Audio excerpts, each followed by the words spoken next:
Recording in progress.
Bueno, mientras se van acomodando, quisiera darles la bienvenida una vez más.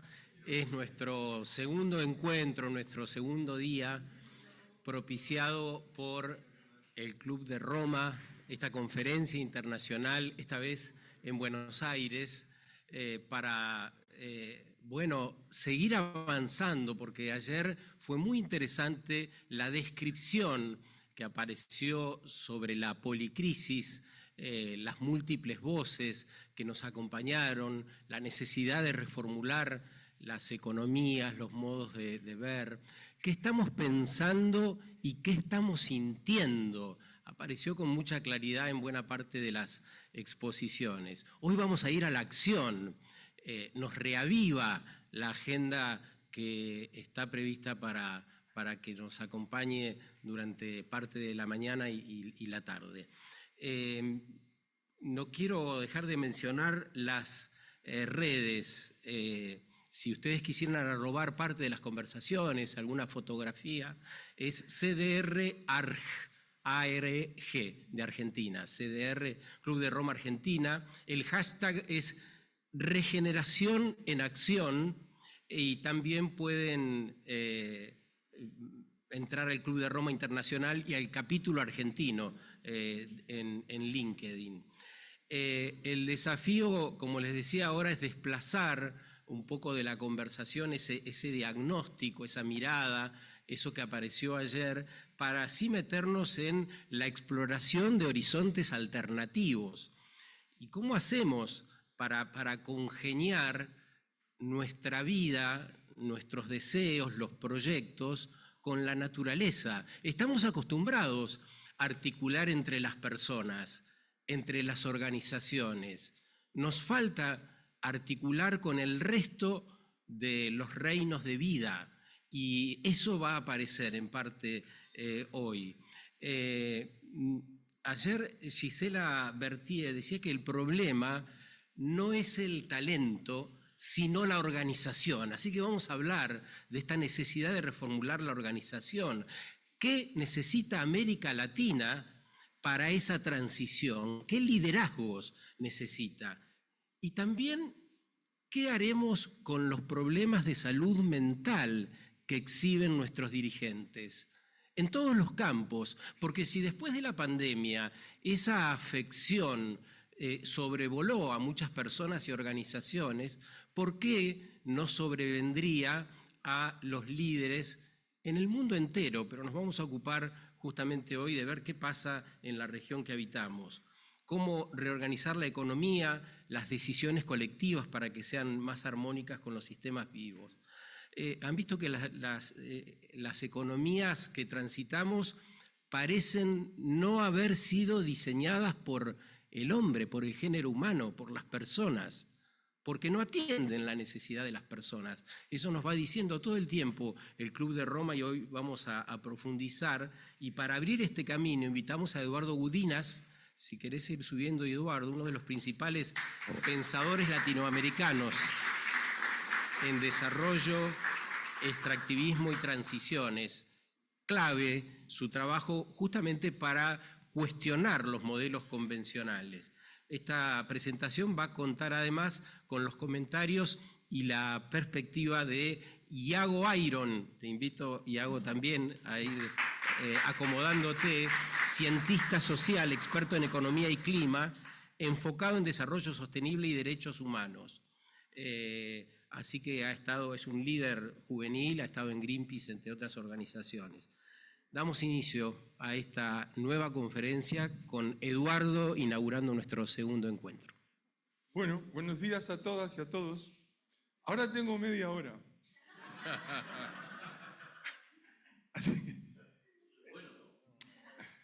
Sí, pero me pidieron alternativas para cambiar el mundo en media hora. Es difícil. Lo que me han pedido es que hable sobre más allá del desarrollo y economías para la vida. Entonces, si hablamos más allá del desarrollo, necesariamente hay que clarificar qué se entiende por desarrollo. Inevitable. Y el más allá hay que clarificar si es pasar de un tipo de desarrollo marrón a uno verde, o el más allá es realmente salirse del desarrollo hacia otros territorios. Entonces voy a comenzar por esa problemática.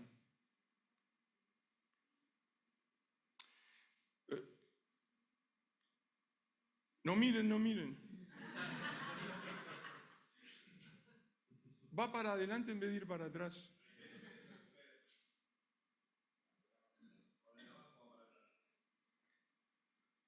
Aquí. O sea, ¿y usted puede adelantarme por mí para no usar yo esto? Yo le digo. Bien, entonces tenemos distintas variedades de desarrollo. Ahí ustedes tienen 4 variedades de desarrollo que son distintas. Tienen una variedad del trumpismo ahora en Estados Unidos, un tipo de organización del desarrollo con Xi Jinping en China, hay otro que es diferente con Lula en Brasil, y habrá otro estilo europeo socialdemócrata con Sánchez en España.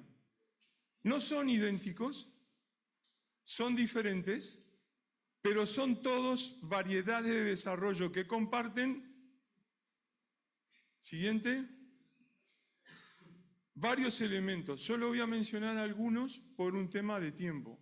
Todos están basados en la apropiación de recursos naturales desde la naturaleza, todos ellos. Lo hacen regulándolo de diferente manera. Todos ellos apuestan a que el desarrollo es sobre todo el bienestar a través del acceso al consumo. Y ese consumo es un consumo material, lo cual demanda mucha energía, desencadena problemas como el cambio climático. Su gran meta es el crecimiento. Acaba de salir el reporte del Banco Mundial, el Outlook para la situación de América Latina, y es toda una queja de que América Latina no crece, por ejemplo. Está basado en la competencia, compiten unos contra otros, por lo tanto se legitima bajo diferentes terminologías el lucro, la ganancia o la renta, y vuelvo a cerrar en que todo eso mantiene la separación, la dualidad, la brecha entre sociedad y naturaleza. La naturaleza es un externo para ser apropiado. Siguiente. Y ustedes tienen acá 4 ejemplos. Tienen deforestación en la Amazonía, mega minería en los diferentes países, inauguración de los shopping malls, un uso de la energía que alimenta el cambio climático. Esos elementos que les acababa de mencionar se presentan como el desarrollo, como es un proceso universal. Hay recetas universales del desarrollo para todo el planeta. Se produce un manual en inglés, por ejemplo en Londres y en Washington, y eso se aplica en Nigeria, en Sudáfrica o en Tailandia. Es utilitarista y está basado en la apropiación de los recursos de la naturaleza. Siguiente. Y tenemos problemas como este. Por ejemplo, los intentos para reformar el desarrollo, me voy a enfocar en los más recientes que tienen el nombre genérico de transiciones, como la explotación de litio en esa imagen que ustedes tienen, que es el salar de Maricunga, el segundo salar más grande de Chile después de los que están en Atacama, donde hay proyectos actualmente en marcha para la apropiación del litio. Siguiente. Esas transiciones, por ejemplo, el modelo del Green Deal de la Unión Europea, el nuevo Pacto Verde, es pasar de una variedad de desarrollo a una variedad de desarrollo B, reduciendo el consumo de energías fósiles para promover la electrificación. Esa electrificación requiere aumentar la minería en los países del sur. Por lo tanto, lo que se presenta como algo positivo, una transición energética en los países industrializados, refuerza una estrategia de apropiación minera convencional en nuestros países del sur y se mantienen dentro del desarrollo. Siguiente. Esas transiciones del norte, que pueden estar muy bien, limitan, condicionan o impactan otras transiciones, por ejemplo, sudamericanas. Una urgencia de una transición sudamericana sería abandonar la megaminería, pero no puedo hacerlo porque ahora tengo que vender litio para la transición del norte. El segundo aspecto de estas transiciones en esta discusión es que se desvanecen las metas. Eso a mí me parece una de las cuestiones más impactantes del debate sobre transiciones, porque no se sabe hacia dónde van, más allá de que vamos a consumir menos combustibles fósiles. ¿Cuál es su visión de economía y de sociedad? Las metas finales desaparecen. Los más veteranos que están en esta reunión recordarán del siglo pasado que discutir transiciones era, por ejemplo, en España, la transición del gobierno de Franco a la democracia. En Europa del Este era la transición desde la economía de mercado centralmente planificada soviética hacia una forma de capitalismo. Y en América del Sur era al revés, años antes, la transición hacia el socialismo. La transición estaba enfocada en metas de cambio social y político. La transición era ir hacia un lugar. Esa discusión desapareció. Entonces la transición como cambio instrumental, gerencial, se convierte en un fin en sí mismo. Y discutimos si vamos a tener baterías de litio en los automóviles. Pero solo eso. Yo exagero un poco, ¿no? Pero para transmitirles la idea que no se sabe hacia dónde van. Y tienen una carga moral universal. Porque ¿quién puede estar en contra de la electrificación? Nadie. Y esa carga moral universal tiene consecuencias políticas. El gobierno de Chile, bajo la administración de Boric, firmó un memorándum de extensión del Acuerdo de Libre Comercio con la Unión Europea, por el cual Chile se compromete a proveer de litio en condiciones comerciales preferenciales a la Unión Europea para resolver el cambio climático global. La carga moral es brutal. O sea, los del sur tienen el mandato de resolver el cambio climático global. Siguiente. Entonces tenemos esto, son transiciones entre variedades, todas enmarcadas en ese campo gris, que son las ideas convencionales del desarrollo. Están todas enmarcadas ahí adentro. Siguiente. ¿Cómo voy? Y quiero reforzar que discuten lo mismo. Y ya que están las autoridades del Club de Roma, aprovecho. Entonces, Úrsula presenta una transición. Transición justa bajo el nuevo Pacto Verde, pero se mantiene dentro del crecimiento. Si ustedes leen la normativa de la Unión Europea, esa transición es para acelerar y potenciar el crecimiento. Joe Stiglitz, Premio Nobel de Economía, habla de la economía progresista. Schwab, del Foro Económico de Davos, hablaba del reseteo del capitalismo. En el programa del Foro Económico de Davos, el Foro Económico de Davos, de un sector del empresariado y de actores de poder global, indicaban, por ejemplo, que había que cumplir con el Pacto de París, había que estatizar los sistemas de salud nacionales y otros elementos que provocarían acá reacciones en la administración Milei en Argentina, considerándolo de extrema izquierda. Pero eso lo decía el Foro Económico de Davos. Y finalmente ustedes tienen otro ejemplo, Mariana Mazzucato, que dice que la reforma, la transición, es para salvar al desarrollo capitalista de sí mismo bajo una nueva variedad de capitalismo. Entonces, mi punto es que todos discuten pequeños cambios, pequeñas transiciones entre variedades de desarrollo convencionales. Siguiente. El informe del Club de Roma del 72 tenía dos particularidades. La más conocida sobre los límites del crecimiento. La segunda, que constantemente pasa desapercibida y que fue el motivo por el cual fue duramente atacado, más que por los límites, es porque le decía a la economía convencional, ustedes razonan mal. La Tierra es un ambiente, un sistema cerrado, y ustedes no tienen en consideración todo ese mundo ambiental. Atacaba las bases de la racionalidad y de la lógica de la economía. Y ese componente del Club de Roma muchas veces se olvida. Y ese componente segundo, de cuestionar los saberes y los prejuicios, es el que permite solucionar este problema que les acabo de comentar, de ir de transiciones de una a otra variedad del desarrollo, repitiendo ajustes instrumentales. Siguiente. Siguiente. Entonces, ahí cobra evidencia qué quiere decir salir más allá del desarrollo.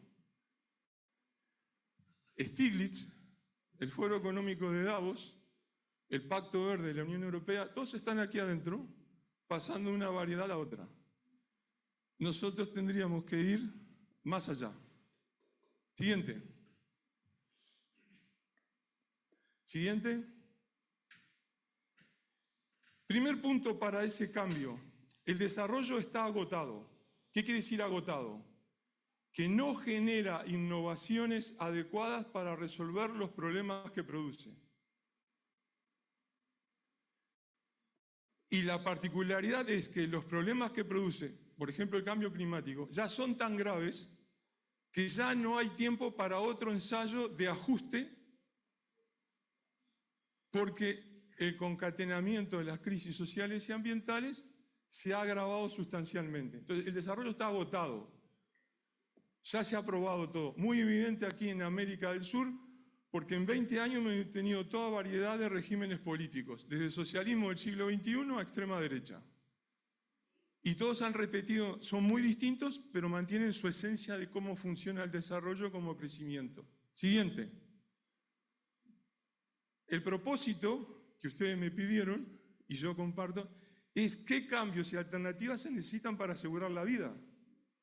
Ese es el propósito. El desarrollo, la idea del desarrollo que viene del siglo XVIII es incompatible en la actualidad con asegurar la vida. Por eso las alternativas son más allá del desarrollo. Y eso es imposible porque las teorías de valor occidental sobre las cuales se sostiene el desarrollo son todas utilitaristas, todas. Siguiente. Por lo tanto, las alternativas es ir más allá del desarrollo, y eso tiene una consecuencia práctica. Todas estas opciones son, a la vez, postcapitalistas y postsocialistas.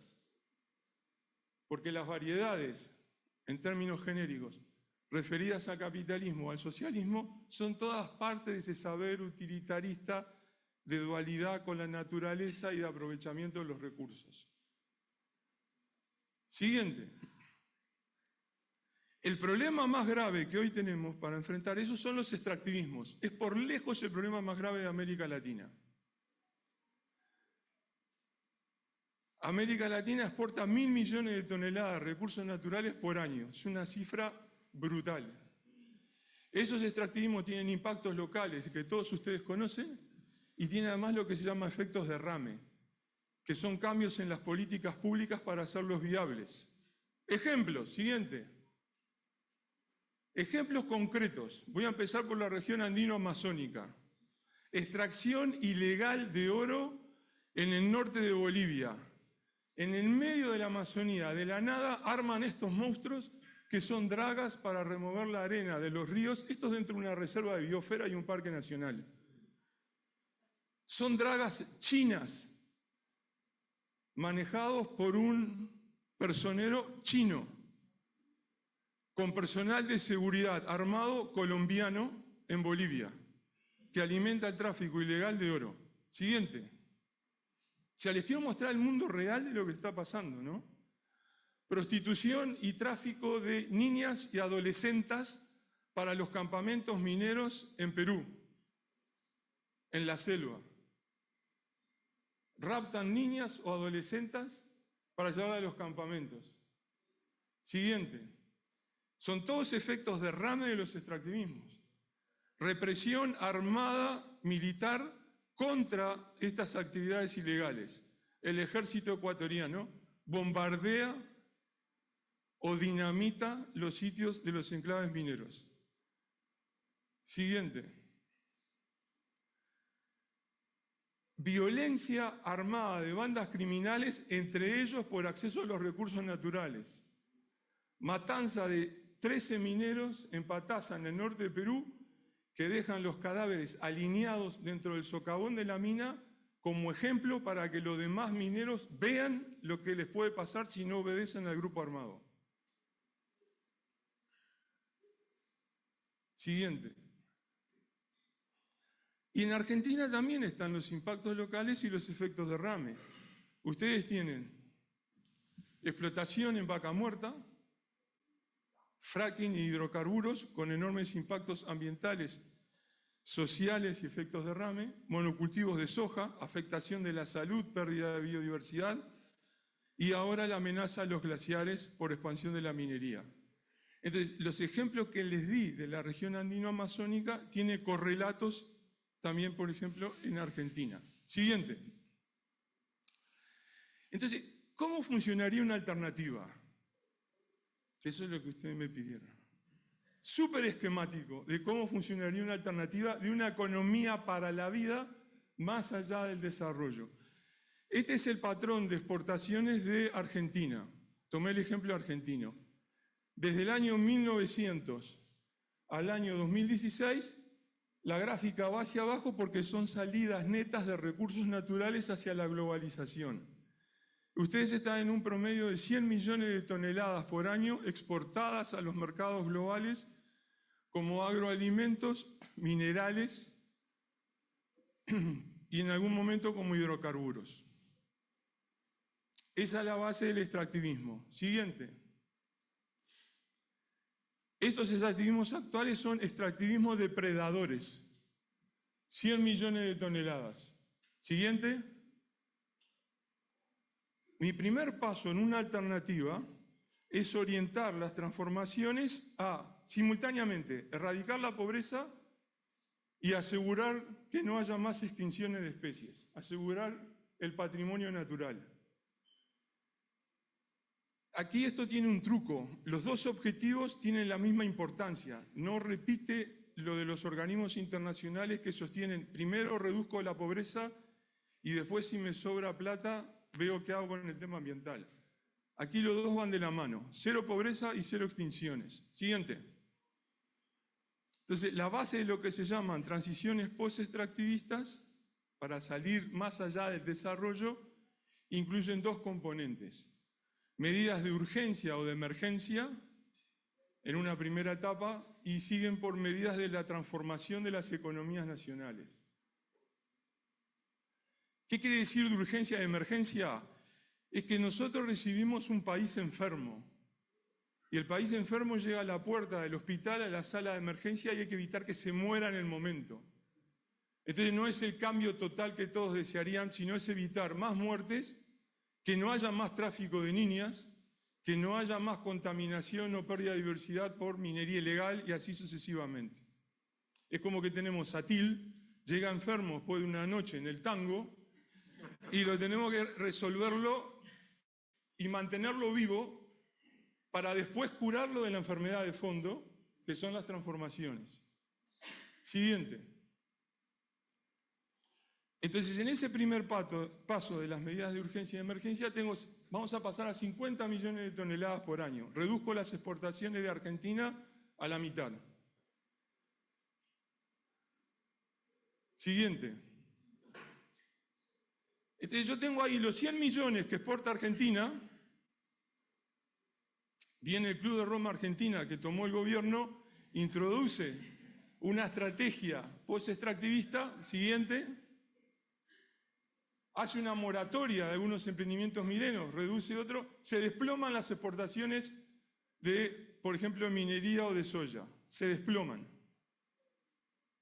Entonces viene Belén, que es la ministra de Economía, y dice, siguiente, me quedo sin plata. Es un desastre económico porque pierdo los ingresos de divisas por exportaciones. Ese es el razonamiento de los economistas clásicos. Siguiente. Pero si nosotros hacemos una economía por la vida, al reducirse los extractivismos, en este ejemplo esquemático, también caen los costos económicos y los subsidios que paga el resto de la sociedad. Siguiente.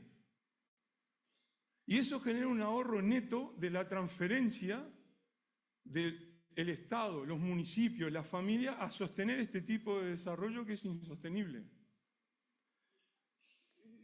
No tengo tiempo ahora de explicarles, pero en todos los países que hemos hecho este cálculo demuestra dos cosas. La transición de salida de los extractivismos no es un problema de dinero, el dinero está. Es un problema de asignación del gasto público y de transparentar, por ejemplo, externalidades. Segundo, esos dineros, por ejemplo, lo que se usan en subsidios a los agroquímicos o subsidios al sector petrolero, aquí todo el sector petrolero está fuertemente subsidiado en Argentina, se pueden transferir a subsidios legítimos en reconversiones ambientales y en inversiones de largo plazo también ambientales. Y permitirían esto. Siguiente. Y eso permite llegar a una extracción indispensable. Las transiciones no dicen no más minería o minería cero. No dicen no más agricultura. Dice, vamos a sacar de la naturaleza lo necesario para una buena vida sin destruir esa base ecológica. Siguiente. Entonces, terminando como resumen de este mínimo ejemplo en esta brevísima charla. Estas alternativas implican, de una manera o de otra, establecer límites en la apropiación de los recursos naturales.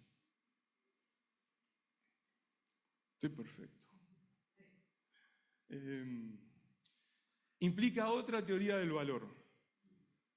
El ejemplo ahí es sudamericano, son los derechos de la naturaleza. Los derechos de la naturaleza es una forma de entender el valor y el vínculo con el entorno distinta a toda la tradición occidental.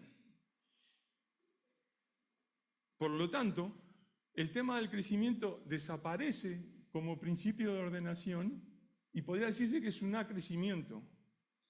Para los europeos, de Europa Occidental, esto es una diferencia sustancial con el decrecimiento, porque el decrecimiento no tiene una teoría del valor y aunque sea decrecimiento sigue pensando en el crecimiento, por el contrario, como principio ordenador de las reformas.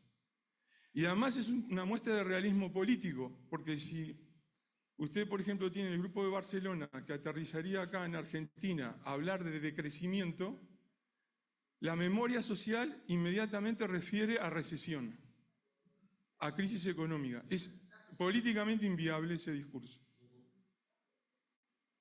Implica desmaterializar y desenergizar las economías, una regulación social del mercado y del Estado, de los dos a la vez,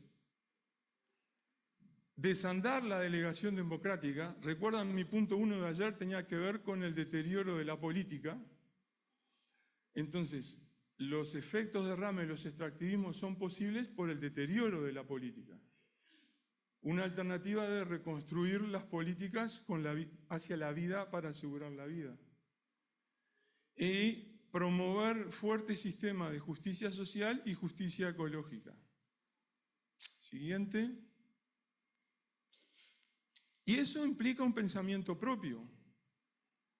Los contextos latinoamericanos son particulares a las circunstancias de la región, proceden de historias propias que son diferentes a los de otros continentes, y hay un problema con lo que se llama la colonialidad de los saberes.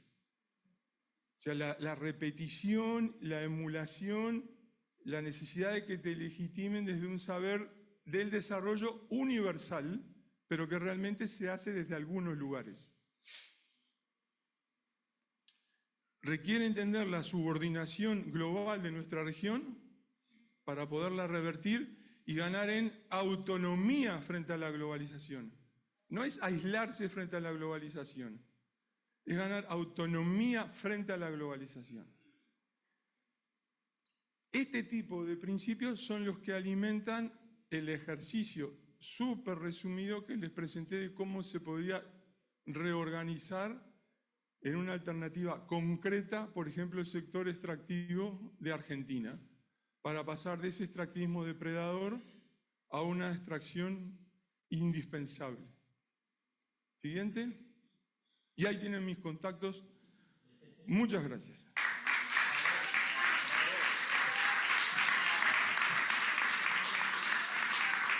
Bueno, invitamos a Iago Ayron, gerente programático global de la Open Society Foundation.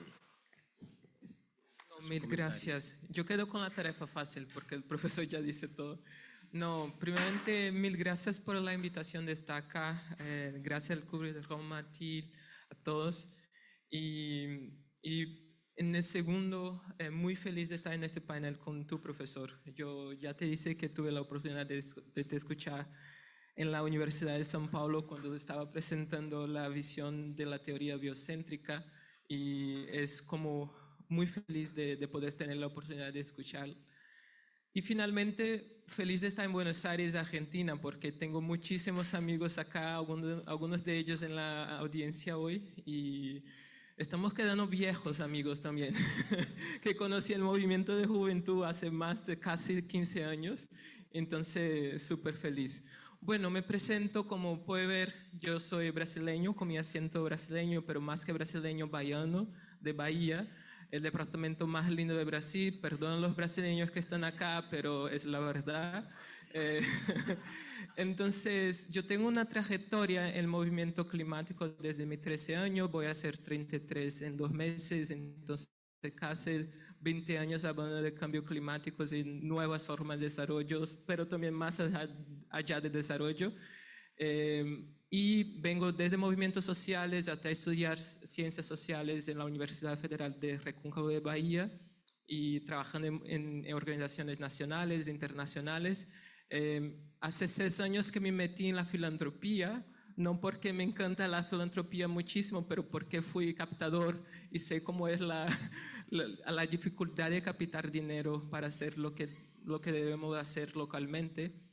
Inicialmente trabajé un poco mirando a los países andino-amazónicos, coordinando nuestra estrategia como oficial de programa senior para América Latina y el Caribe, y hoy en un programa global que se llama Prosperidad Económica y Climática, que estamos mirando a nuevas formas de desarrollo y industrialización verde para países del sur, especialmente Brasil, México, Sudáfrica, Senegal, Malasia, Indonesia y Omán.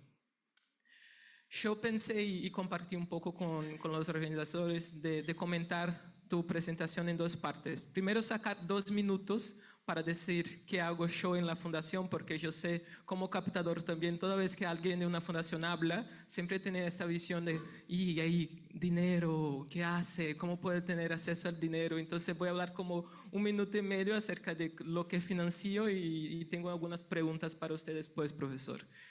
Bueno, la área de prosperidad económica y climática en la fundación, como yo dice, está mirando nuevas formas de desarrollo que van a fortalecer procesos de industrialización verde en países del sur global, pero con una visión muy fuerte de fortalecimiento del papel del Estado para que estas nuevas formas de desarrollo garanticen generación de empleos, disminución de la inequalidad y prosperidad para nuestras poblaciones, con una visión de democracia muy fuerte.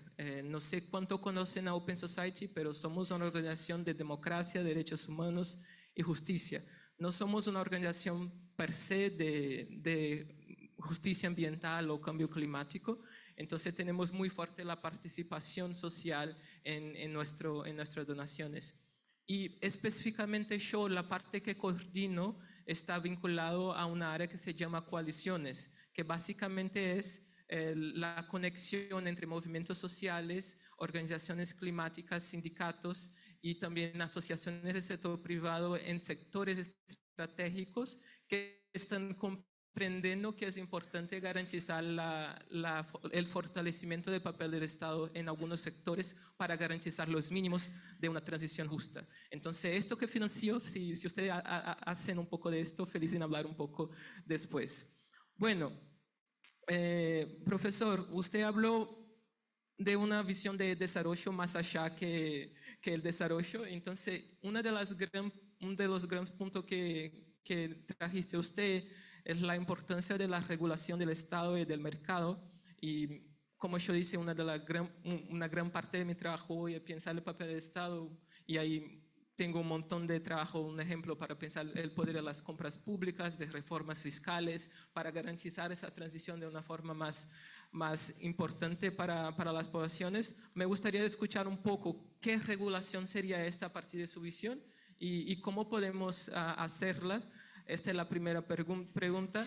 La segunda pregunta es, ¿cómo ve usted las visiones hoy, teniendo la experiencia de trabajar con movimientos sociales, campesinos, comunidades indígenas? ¿Cómo ve usted hoy la viabilidad política de garantizar que esta nueva cosmovisión económica también de hecho tenga una participación política fuerte en Latinoamérica? Empiezo ahí, después también voy a abrir el mic para que personas puedan preguntar también. Bueno, muchas gracias.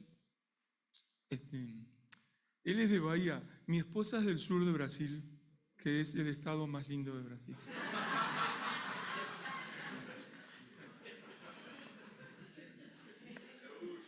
Sí, aclaro esto porque tal vez ella después ve el video y si no lo digo voy a tener problemas.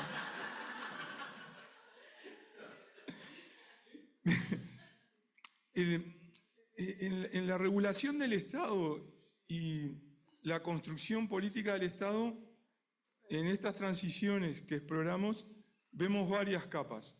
Hay una primera capa que tiene que ver con las medidas de urgencia y de emergencia. ¿Qué se puede hacer con los instrumentos que actualmente existen? Entonces, eso, por ejemplo, incluye, a modo de resumen, necesitamos potenciar, pero a la vez ampliar las herramientas de ordenamiento espacial. Por ejemplo, en el caso amazónico, lo que está ocurriendo es una reconfiguración territorial por un masivo proceso de concesiones mineras petroleras. Los estados ya tienen instrumentos para evitar y controlar eso, pero no los aplican. Del mismo modo, otro caso notable es, por ejemplo, las disputas sobre regiones de alta montaña que son cabeceras de cuenca críticas para ciclos del agua. Esa disputa está aquí con la ley de glaciares en Argentina, pero es análogo con la disputa sobre la protección de los páramos en Colombia como proveedores de agua hacia abajo de la montaña. Entonces ahí hay instrumentos que hay que aplicar inmediatamente. Un segundo grupo tiene que ver con las nociones de los límites ecológicos en la apropiación de la naturaleza.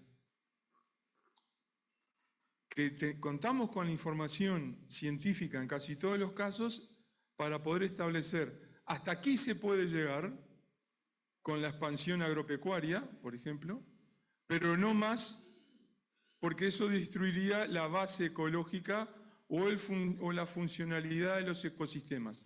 Por ejemplo, por rupturas de los ciclos del fósforo, del nitrógeno en diferentes lugares. Tercer punto, necesitamos en el papel del Estado discutir la pobreza, los umbrales para salir de la pobreza, pero su contracara son cómo regular la opulencia. Son inseparables uno del otro. Entonces nosotros tenemos estructuras socioecológicas totalmente distorsionadas en nuestros países. Entonces tenemos una gran masa pobre que está por debajo del umbral de la pobreza. Luego tenemos, entre comillas, algo así como una clase media, y luego hay una élite que consume el mismo nivel que puede encontrarse en el uso de energía y de materia en uno en New York, en Londres o en Berlín. Entonces, eso hay que reordenarlo e incluye discutir cómo salir de la pobreza, pero a su vez cómo limitar la opulencia. Limitar la opulencia no quiere decir poner sanciones o restricciones al consumo opulento, pero sí, por ejemplo, instrumentos económicos que te salga muy caro el consumo opulento. Otro componente que tenemos en las medidas de urgencia y emergencia es cómo ordenarnos frente a la globalización. Entonces, por ejemplo, en el marco de los acuerdos multilaterales, hace muchos años, en el proceso de la UNCTAD, la Conferencia de las Naciones Unidas sobre Comercio y Desarrollo, se aprobaron los acuerdos sectoriales en diferentes rubros de los recursos naturales, hierro, cobre, banano, etc., que establecen regulaciones de los mercados globales, capacidad de los países para tener stocks críticos guardados e intervenir en la asignación de precios. Traducido muy simplificadamente son como OPEPs del petróleo, pero para cada uno de los recursos naturales. Eso ya está aprobado, pero no se usa. Entonces, por ejemplo, ¿por qué no hay un OPEP de la soya para reducir la expansión de la soya en nuestros países, regular los stocks y el precio global de la soya? Acá en Argentina todos miran la cotización de la soya en la bolsa de Chicago. ¿Por qué? Entonces, esto, de nuevo en las medidas de urgencia y de emergencia. Después tenemos un serio problema con la economía. O sea, por ejemplo, los análisis de costo-beneficio para aprobar emprendimientos, todos ellos niegan el costo económico de los impactos sociales y ambientales. No existen. Por lo tanto, siempre es buen negocio destruir la naturaleza, porque la disciplina económica y los tomadores de decisiones dentro de los gobiernos ignoran esos impactos. Pero ya disponemos de las herramientas para ponernos en evidencia. Entonces, ¿por qué no hay indicadores nacionales paralelos donde, por ejemplo, al Producto Bruto Agropecuario, en vez de sumarle el costo del daño, el costo de la erosión, se lo resta, para saber cómo funcionan realmente las economías nacionales? Entonces, estas son todas medidas de urgencia y emergencia. Después vamos avanzando en la de transformación. Necesitamos democratizar el Estado. Yo vengo de Uruguay, que es un país que todo es estatal, tiene cantidad de cosas estatales, algo impensado para muchas otras naciones. Pero tenemos que regular el Estado, porque también hay problemas en el funcionamiento del Estado. La regulación del Estado tiene que tener una base en la sociedad civil, que la gente de los barrios, de las comunidades rurales, pueda actuar para hacer un Estado más eficiente y menos corrupto. Otro gran problema que nos aqueja. Necesitamos democratizar la toma de decisiones. Cuestiones como esta que se ha evidenciado aquí en Argentina, de la ley de glaciares, donde hay un grupo de legisladores que después de haberla votado se van a una excursión con una empresa minera, y es medio impresentable. Entonces eso requiere conexiones directas de la ciudadanía, control y veeduría sobre cómo se comportan quienes nos representan en el poder legislativo. Necesitamos potenciar al poder judicial para que haya una justicia realmente autónoma que vele en estos intereses comunes. estos son ejemplos de las transformaciones de mediano corte. Y después quiero dar un ejemplo de las transformaciones más radicales en las cuales no tenemos ningún éxito. ¿Puedo hacer un cuento de 2 minutos? No puedo hacer el cuento de 2 minutos. Bueno, estábamos en Chile, en pleno proceso constituyente, donde la ciudadanía, después del estallido, era una efervescencia social muy parecida a Argentina, la que había en el 2002-2003. Todos encantados del cambio social y que se iba a iniciar una nueva constitución. Entonces, en el proceso de transformación de la política, la pregunta de Iago, una de las cuestiones que exploramos en la transformación más final era, ¿por qué no pensar que nuestros países, en vez de tener una presidencia unipersonal, tengan presidencias colegiadas? Para democratizar mejor el funcionamiento del país. Hay ejemplos de presidencias colegiadas. Uno de ellos es en Suiza y otro es, aunque no tan conocido, Uruguay lo tuvo durante mucho tiempo, tuvo un consejo de gobierno en vez de una presidencia. Entonces nosotros presentamos, en vez de tener un presidente vamos a tener 3, y uno de ellos necesariamente tiene que ser mujer. Le presentamos a la audiencia de los más militantes. No le gustó nada. No. Porque ahí está ese patrón cultural. Todos en el fondo están en esa idea occidental moderna que en vez del rey ahora quieren el presidente y el líder. Ahí hay un tema profundo para seguir trabajando, la necesidad de contar con el caudillo, el líder que nos ilumine en la transformación. Entonces nos quedó claro que hay una frontera para democratizar las sociedades, de poder salir de la necesidad de un poder que sea vertical a uno más horizontal y compartido. Gracias, profesor.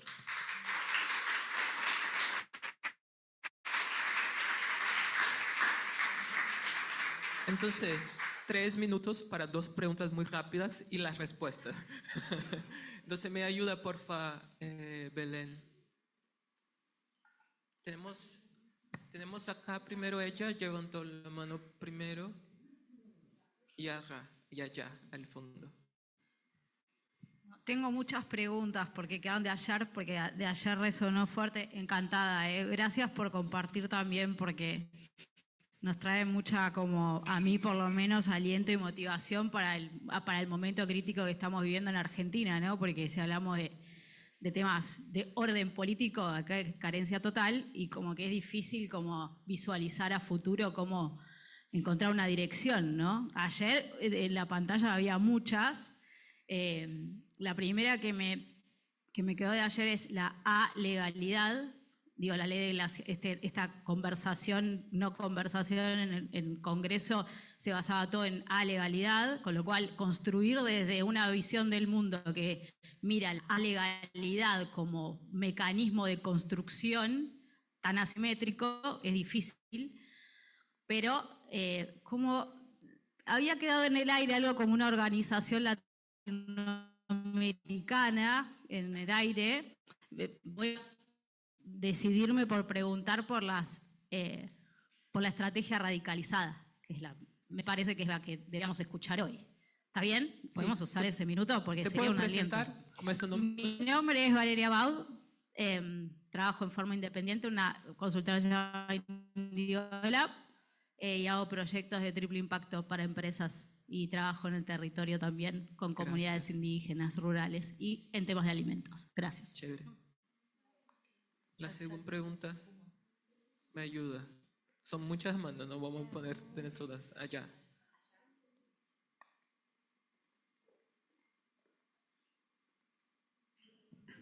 Hola, buen día. Bueno, gracias, buenísima la presentación. Soy Pablo Benavides, catalizador de impacto y un amigo chileno y gran referente de regeneración organizacional, Ronald Sistek, seguro que muchos lo conocen, siempre me recuerda que los organismos crecen hasta un punto y a partir de ahí se desarrollan o florecen. Quisiera saber cuál es tu punto de vista de esa idea de más allá del desarrollo, de un florecimiento que podría ir en una dirección de un juego infinito, como cita él también al autor, ¿no? Muy rápido tenemos una pregunta de un joven. Vamos a escuchar también a él. Muchas gracias, Federico de Latam Lab. Mi pregunta es, en el esquema plantea que los patrones de consumo se tienen que cambiar en una segunda etapa. ¿Cómo eso convive con la democracia? Digo, porque creo que para llegar al poder hay que ganar elecciones, a menos que se plantee otra cosa, y para ganar elecciones uno tiene que convencer a sujetos neoliberales, digo, sujetos que quieren el consumo y que anhelan el consumo. Entonces creo que el gran desafío es cómo uno llega al poder y se mantiene en el poder mientras cambia los patrones de consumo y, bueno, mantiene la democracia, ¿no? Gracias a todos. Profesor, perdóname, pero no tenemos más tiempo. ¿Una más? Ok, llamamos más. Christopher Manefo, I really appreciate what you said, Eduardo, about Switzerland. I happen to be Swiss, so I'd like to give a bit more clarity on your concepts.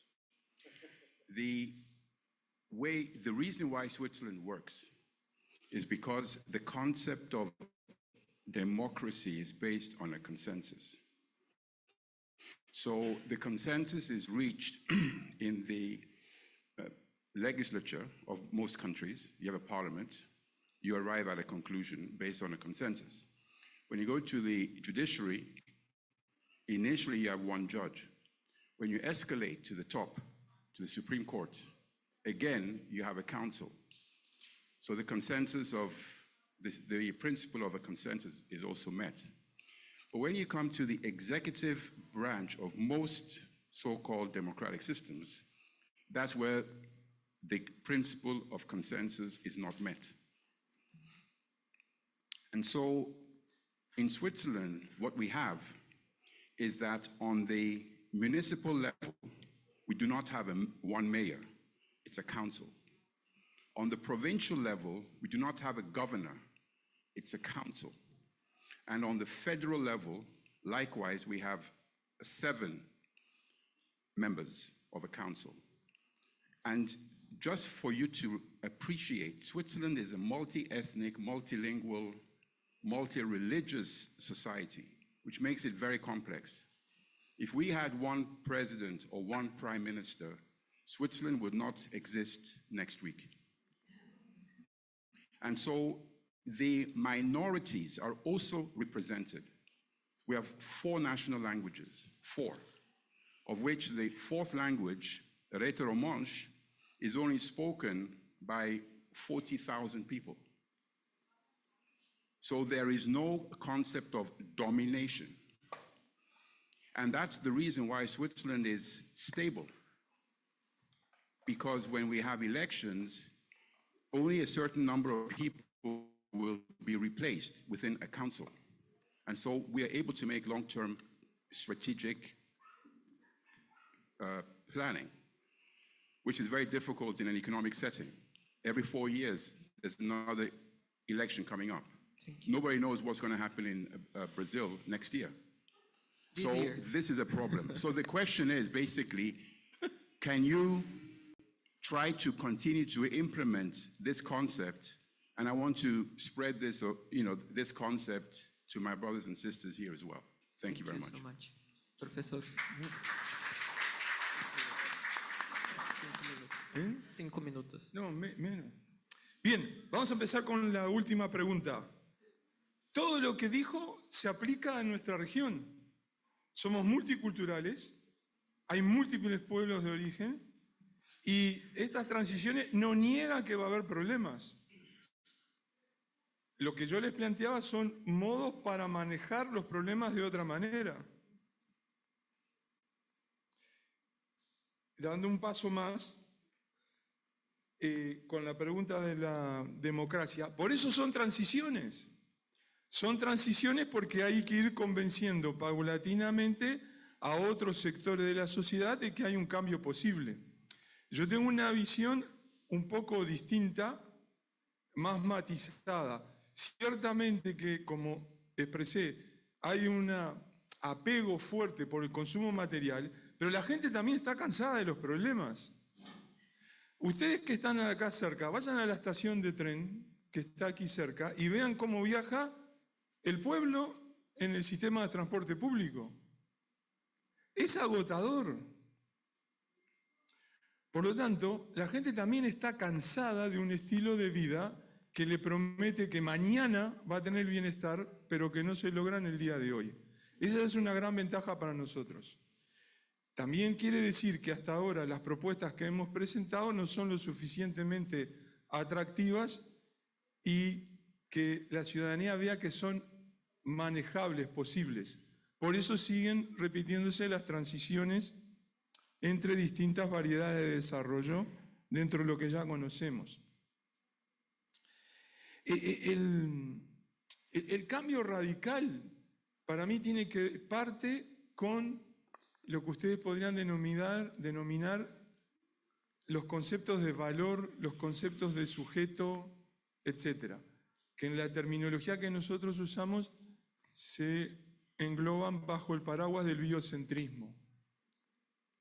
Si ustedes reconocen que en la naturaleza puede haber un valor en sí mismo en el bosque o en el agua, eso ya a ustedes los pone por fuera de la tradición occidental, que es el origen final de muchos de estos problemas. Esos cambios están constantemente presentes en nuestro continente, no solo en los pueblos indígenas, no solo en comunidades campesinas, sino que ocurre también en nuestros propios grupos, pero son constantemente censurados y cohortados. ¿Por qué? Porque eso es cosa de New Age, eso es de hippies. Pero son esos cambios en la ética con el ambiente que generan las modificaciones en cómo entiendo la política. Esto tiene otro correlato que ha quedado en desuso que hay que rescatar, que es el papel de la moral. Yo sí creo y estoy convencido que hay cosas buenas y cosas malas. Y hay intenciones correctas y buenas y también hay maldades. Y en la tradición política, y especialmente la izquierda convencional, tiene mucha culpa, que ha considerado que la moral es un asunto de dejar de lado. No me voy a meter con eso. Y es algo del ámbito de la familia o privado. Ese es un error. Hay maldades en cómo se hacen políticas públicas. Hay maldad en eso que yo les mostré del tráfico ilegal de raptar niñas. Entonces hay una reconstrucción de la moral. La moral que ustedes reconstruyen es diferente si lo hacen desde una ética biocéntrica. Y esa moral y esa ética alimentan otro tipo de justicia. Y veo en ese triángulo entre ética, moral y justicia la refundación para pensar de otra manera.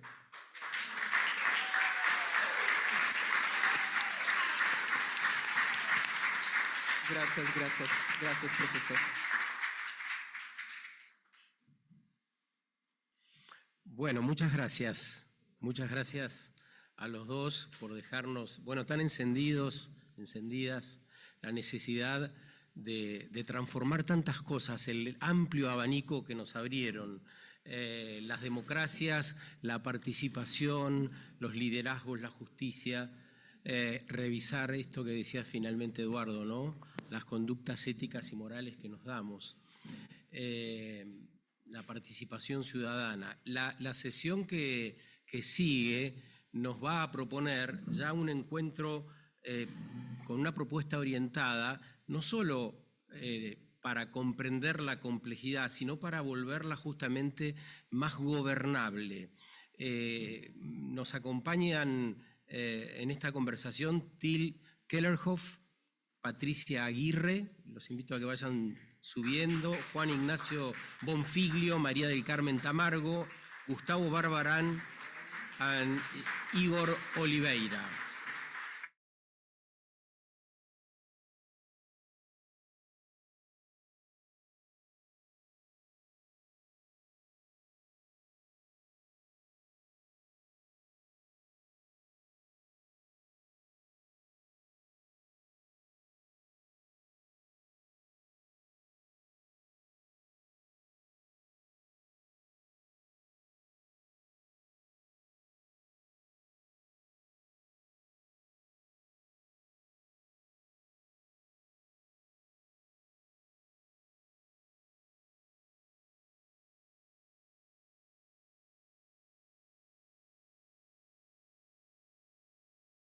la Recording in iniciativa progress. y qué propone para dar lo que llama el Club de Roma el gran salto. Muchísimas gracias. Voy a hablar en inglés en esta sesión.